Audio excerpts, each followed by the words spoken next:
right, y'all, we back. So you guys got any difficult clients? We all do.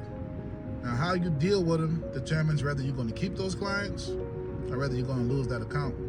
All right, so here's an example, right? Well, let me just say this. I'll tie in a real life scenario. In most cases, the clients just aren't educated properly as to what needs to be done, right?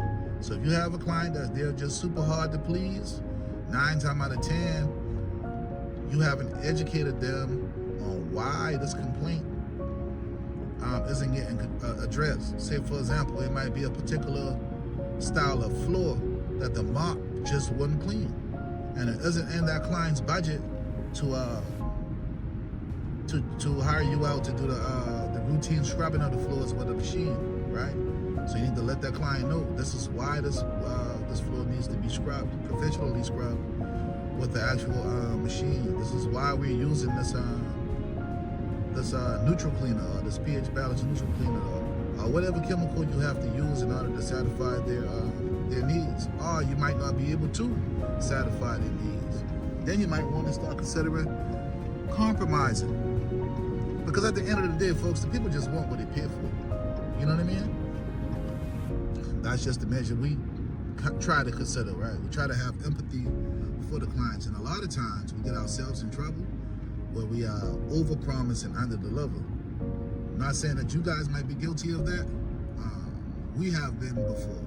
That's why I say that, you know. And most times when we sit down and have the conversation with the client of what their expectations are and what they should be expecting based on the amount of money that they're spending, then usually we come to some type of understanding. Now, there are going to be some clients that are just hard to deal with, right?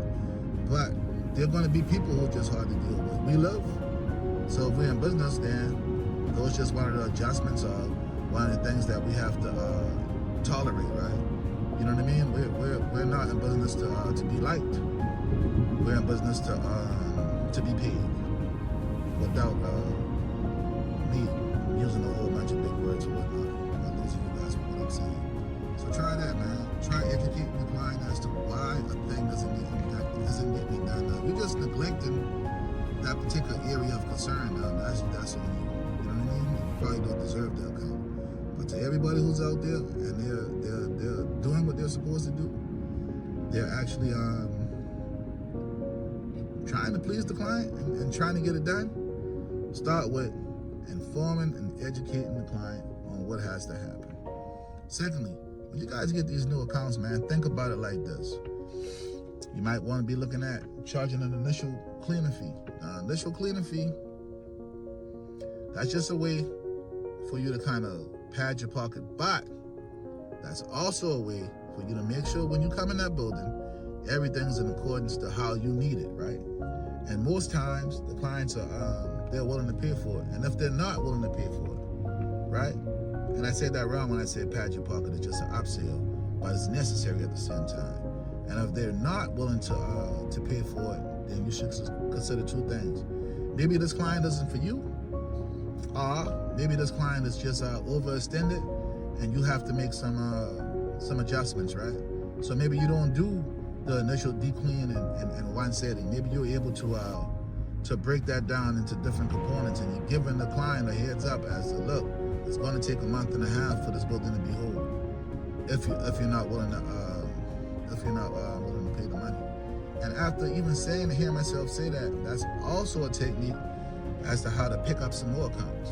You know what I mean? Waiving the initial cleaning fee with the understanding of you're not taking a loss, right? And that's that gives the client some added value, and it helps with your value exchange and getting things off to a good foot. And then maybe even then, since you're doing it, I won't say pro bono, but you're compromising and bartering. You know what I mean? You're still going to break it down into different sections so that they can come up to par, because cleaning up behind somebody else, man, it's a mess, man. Especially when they aren't doing what they're supposed to do.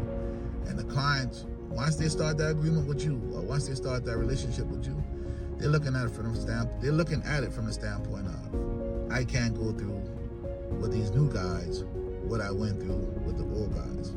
And I bring us back. Do not overpromise and under-deliver.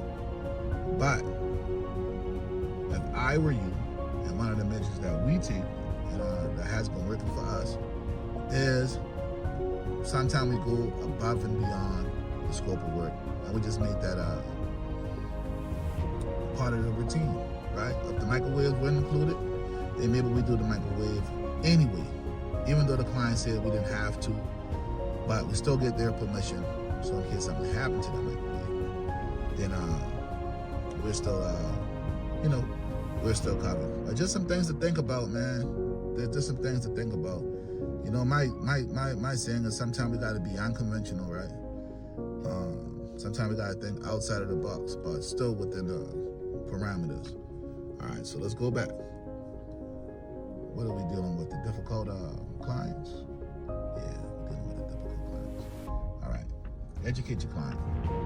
Why you can't do a particular thing the way they want you to do a particular thing.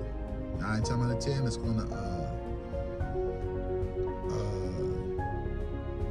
9 times out of 10 is going to involve prices. Excuse me, I just saw an alarming email as we're doing this video.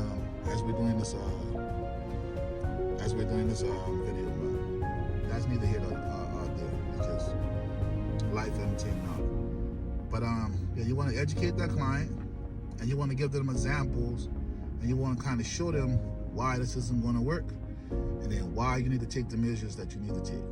Also need to let them know that this isn't going to be for free. If it's not going to be for free, all right, then moving along. You don't want to overpromise and underdeliver. And a good rule of thumb is you might want to start doing, if you could, something outside of your scope of work. You know what I mean? Just to let the client see the level of value that you're bringing to the table, especially if it's not going to stretch you out, man. If you happen to read the scope of work and it's just wiping out the lips of the refrigerator or cleaning the microwave, those are 30-second tasks, man. Your staff wouldn't even know. I'll just write it into my scope of work and have them to do it. And over time, even if the client doesn't see it, they might see it. And when they do see it, they'll really appreciate you and your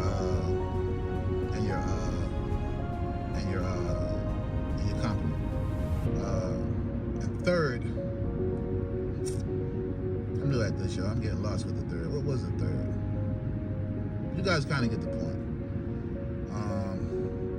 And that'll help you guys maintain these relationships and establish more relationships. All right. Pray and prosper.